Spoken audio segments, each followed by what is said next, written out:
Audio Jungle.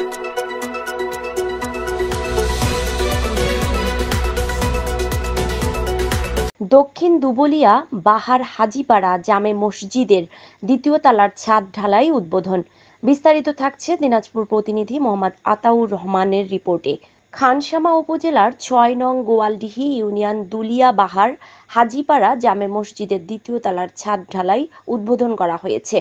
দুবুলিয়া বাহার হাজীপাড়া জামে মসজিদ পরিচালনা কমিটির আয়োজনে ২৬শে জুন সকাল ১০টায় উক্ত ছাদ ঢালাই কাজ উদ্বোধন করা হয়। প্রায় ১১ লাখ টাকা ব্যয়ে নির্মিত জামে মসজিদের দ্বিতীয় তলার ছাদ ঢালাই উদ্বোধনী অনুষ্ঠানে প্রধান অতিথি হিসেবে উপস্থিত থেকে আনুষ্ঠানিকভাবে কাজের উদ্বোধন করেন উপজেলা পরিষদের নবনির্বাচিত চেয়ারম্যান জনাব মোহাম্মদ শহীদুজ্জামান শাহ।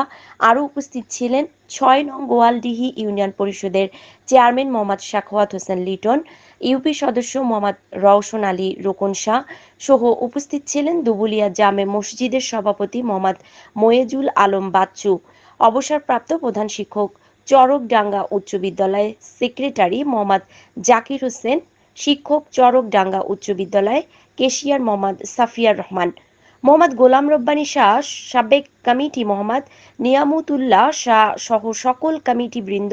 উদ্বোধনী অনুষ্ঠান শেষ ইউপি সদস্য মোহাম্মদ রওশন আলী শাহ মসজিদের উন্নয়নে সমাজের বিত্তবানদের এগিয়ে আসার আহ্বান জানান।